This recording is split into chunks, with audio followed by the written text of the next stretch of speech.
কথায় আছে, বীর বাঙালি অস্ত্র ধরো, দেশকে স্বাধীন করো।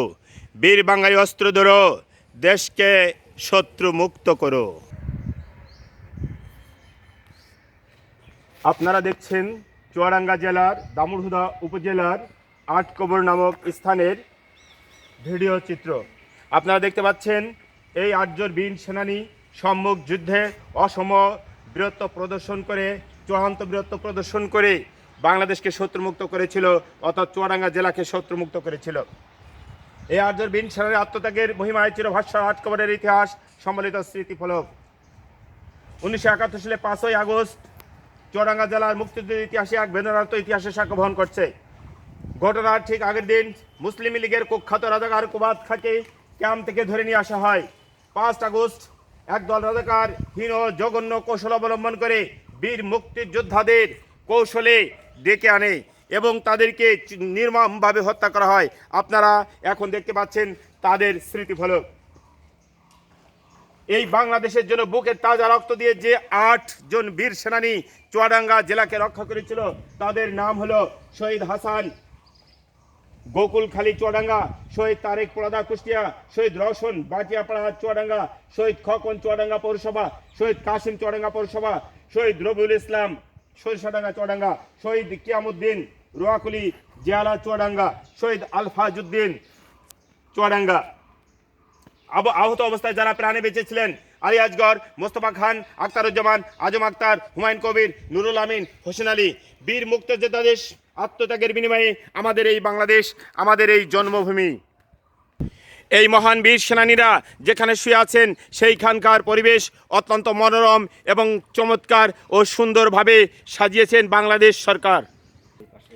বীর সেনানীদের স্মৃতিকে অটুট ও অম্লান করার জন্য গণপ্রজাতন্ত্রী বাংলাদেশ সরকারের প্রাণান্ত চেষ্টার কোনো তুলনা নেই। দেখছেন অত্যন্ত সুন্দর ও চমৎকার পরিবেশ। এ পাশে আপনারা দেখতে পাচ্ছেন মুক্তিযুদ্ধ আমার অহংকার, বাংলাদেশ আমার অর্জন, আমার প্রাণের বাংলাদেশ, আমার প্রিয় বাংলাদেশ। এই 8 জন বীর সেনানীর স্মৃতি রক্ষার্থে এখানে একটি কেয়ারটেকার, একটি বিল্ডিং, একটি মিউজিয়ামও তৈরি করা হয়েছে। সম্মানিত ভিউয়ার্স,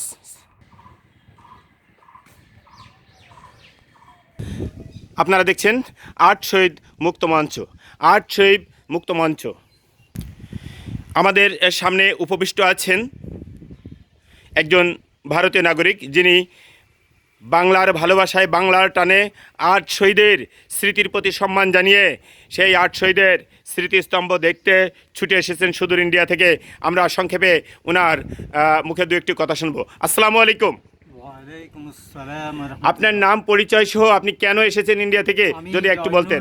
আমি জয়নুল আবেদিন, ভারতের মুর্শিদাবাদ জেলায় আমার জন্ম, সেখানে আমার বেড়ে ওঠা। সেটা বাংলাদেশের সঙ্গে সীমান্ত আছে, রাজশাহী, নবাবগঞ্জ প্রভৃতি শহর আমাদের সীমান্ত লাগোয়া। আমি যেহেতু মুর্শিদাবাদের ওখানে জন্মগ্রহণ করেছি, 1971 যখন মুক্তিযুদ্ধ চলে তখন আমার বয়স 21। আমি আমার গ্র্যাজুয়েশন শেষ হয়ে গেছে। সেই সময়ে মুক্তিযুদ্ধ সংগঠিত হয়েছে। আমাদের এলাকায় বাংলাদেশের শরণার্থীতে ভর্তি ছিল এবং বাংলাদেশের মুক্তিযুদ্ধে যারা অংশগ্রহণ করেছেন তাদের ক্যাম্পও ছিল। সুতরাং সেই সময় থেকে আমরা বাংলাদেশের মুক্তি সংগ্রাম বিষয়ে আমরা অবহিত আছি। আমি জানতে চাচ্ছি যে আপনি এখন কেন বাংলাদেশে এসেছেন। আমি এখন এই জন্য এসেছি যে আমার আসার সুযোগ এর আগে হয়নি। আমি তখনই শুনেছিলাম যে 1971-এর 17ই এপ্রিল এখানে মুজিবনগরের আমবাগানে বাংলাদেশ সরকারের প্রথম সরকার গঠিত হয়েছিল এবং এখানে শপথ গ্রহণ হয়েছিল আমবাগানে। তো সেইটা তখনই রেডিওতে শুনেছিলাম, তখন টিভি ছিল না, রেডিওতে শুনেছিলাম এবং তখন থেকে একটা কৌতূহল। অর্থাৎ আপনি বলতে চাচ্ছেন যে 17ই এপ্রিল মুজিবনগর আমবাগানে যে অস্থায়ী সরকার গঠিত হয়েছিল, আপনার তখন ইচ্ছা ছিল আসার, কিন্তু আপনি আসতে পারেননি। আপনি সময় সুযোগ বুঝে এখন এসেছেন, এখানে আটকবরে দেখতে এসেছেন। এদিক মুজিবনগর অর্থাৎ কেদারগঞ্জ, বর্তমান মুজিবনগর, ওখানেও আপনি সব কিছু দেখেছেন। সবটা দেখেছি। সম্মানিত ভিউয়ার্স, আপনারা দেখছেন মোহাম্মদ জয়নুল আবেদিন, যিনি জাতিতে একজন মুসলমান এবং উনি মুর্শিদাবাদ জেলার অধিবাসী। উনি বাংলার ভালোবাসার টানে, শেখ মুজিবের বাংলাদেশে ভালোবাসার টানে, আমাদের বাংলাদেশে ভালোবাসার টানে উনি দেখতে এসেছেন, বেড়াতে এসেছেন। উনি যখন ওনার বয়স যখন 21 বছর তখনই উনি গ্রাজুয়েশন করেছেন ইন্ডিয়াতে, এবং তখনই মুক্তিযুদ্ধ সংগঠিত হয়েছে। ওনার ইচ্ছা ছিল তখনই বাংলাদেশে আসা, কিন্তু উনি আসতে পারেনি। জীবন সাহায্যে এসে উনি এই বাংলাদেশের মানুষের প্রতি ভালোবাসা দেখিয়ে, সম্মান দেখিয়ে উনি এই বাংলাদেশ ভ্রমণ করে এসেছেন। জনাব জয়নুল আবেদিন, আপনাকে অসংখ্য ধন্যবাদ। ধন্যবাদ আপনাকে এবং আপনাদের সমস্ত দর্শকবৃন্দকে। Thank you very much. সম্মানিত ভিউয়ার্স, আপনাদের অসংখ্য ধন্যবাদ জানিয়ে এখানেই আমার সংক্ষিপ্ত বক্তব্য শেষ করছি। তবে সংক্ষিপ্ত বক্তব্য শেষ করার আগে এই ভারতীয় নাগরিক জনাব জয়নুল আবেদিন যার বাড়িতে উঠেছেন তার মুখে দুটো কথা আপনাদের শোনাবো।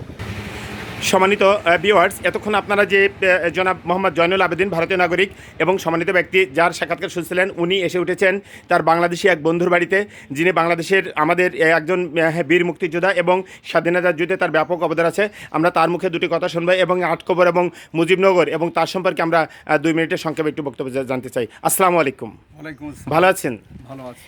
আমি আমার বক্তব্যে আপনি শুনেছেন যে উনি আপনার বন্ধু, উনি কিসের টানে বাংলাদেশে আসলেন এবং আপনার পরিচয় সহ আসলে আমরা এই পুরাতন কিছু কথা স্মৃতি মন্থন করতে চাই। মোহাম্মদ জয়নুল আবেদিন উনি একজন লেখক এবং গবেষক। উনি ভারতবর্ষের ভারতের মুর্শিদাবাদ থেকে উনি এসেছেন। উনি একজন লেখক।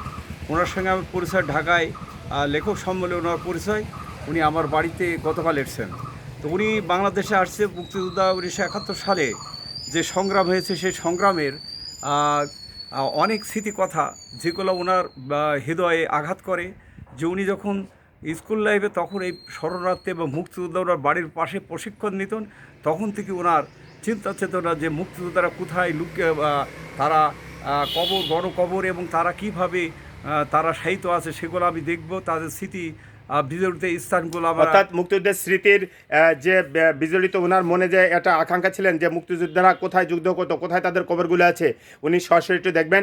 এবং জীবন সাহান্যে এসে উনি মোটামুটি আপনার বন্ধু, আপনার সাথে ঢাকা পরিচয় হচ্ছে, আমরা জানতে পেরেছি উনি ওনার বাড়ির আশেপাশে অনেক মুক্তিযোদ্ধাদের ট্রেনিং উনি দেখেছেন এবং উনি মনে মনে একজন মুক্তিযোদ্ধা হয়ে গিয়েছেন।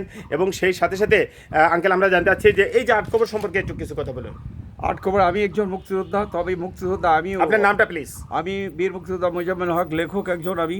তো আমার বয়স 70 বছর। আমি চলতে পারি না, আমি খুব কষ্টে মোটরসাইকেলে আসছি। আমি মুক্তিযোদ্ধার এই তাদের আমার সাথী ভাইরা আজকে সাহিত্য, যেখানে এখানে 8 জন মুক্তিযোদ্ধার সাহিত্য আছেন, তাদের সেই ভালোবাসা, তাদের সেই অবদান আমি ভুলতে পারি। সম্মানিত ভিউয়ার্স, যিনি কথা বলছেন উনি একজন বীর মুক্তিযোদ্ধা এবং এখানে যারা শুয়ে আছেন উনারই বন্ধু, অর্থাৎ বন্ধুদের টানে উনি আজকে এখানে এসেছেন। উনার যে সাথীরা হারিয়েছেন, যাদেরকে হারিয়েছেন, তাদের কষ্টে, তাদের ব্যথায় উনি নিজে চলতে পারেন না, কিন্তু উনি একজন মুক্তিযোদ্ধা হওয়ার কারণেই সেই বীর মুক্তিযোদ্ধাদের স্মরণে আজকে উনি এখানে এসেছেন। সম্মানিত ভিউয়ার্স, হ্যাঁ, আমি এখানকার আটকবরের আগে আমি বাংলাদেশের স্বাধীনতার যেখানে স্মৃতিফলক আছে, যেখানে মুজিবনগর, সেখানে 1971 সালে সেখানে সেই 71 সালে যে 11টা সেক্টর করেছিল, সেই 11টা সেক্টরের একটি প্রতিফলক হিসাবে সেখানে একটা মানচিত্র আছে, যা কীভাবে শরণার্থীরা যে ভারতের বিভিন্ন সেক্টর দিয়ে মেহেরপুর, কুষ্টিয়া এবং রাজশাহী, চাঁপাইনবাবগঞ্জ দিয়ে মুর্শিদাবাদ, এদিকে দিনাজপুর, রংপুর হয়ে এবং আসামের দিকে বা হালুয়াঘাট, ময়মনসিংহ হালুয়াঘাট দিয়ে এবং নোয়াখালীর রামগড় এলাকা দিয়ে কীভাবে শরণার্থীরা গিয়েছে সেই চিত্রগুলো। আপনাকে অসংখ্য ধন্যবাদ। তবে আমরা আপনার মুখে ভবিষ্যৎ জেনারেশন সম্পর্কে দুটো পরামর্শ চাই। আমরা ভবিষ্যৎ জেনারেশনের কাছে আমরা চাই যেই তাজা রক্ত দিয়ে আমাদের 30 লক্ষ মা বোনের সম্ভ্রম হারিয়ে রক্তের বিনিময়ে আমরা দেশ স্বাধীন পেয়েছি। আমরা চাই এই দেশের সার্বভৌমত্ব আমাদের প্রজন্ম যেন রক্ষা করে। আমরা যেন কারোর কাছে পরাধীনতা শিকার না হই, কারোর অধীনস্থ না হই, আমরা সেই প্রত্যাশা করব। আমার এই প্রজন্মের কাছে সেই প্রত্যাশা করব।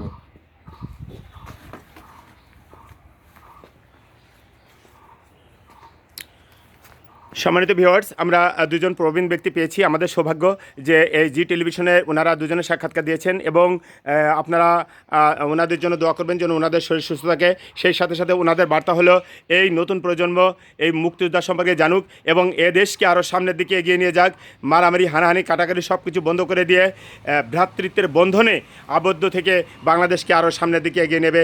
এবং আমরা দুজন বীর মুক্তিযোদ্ধাকে আবারও আমাদের জি টেলিভিশন এবং বাংলাদেশের পক্ষ থেকে অজস্র সালাম, শ্রদ্ধা এবং ভালোবাসা জানিয়ে এখানে শেষ করছি।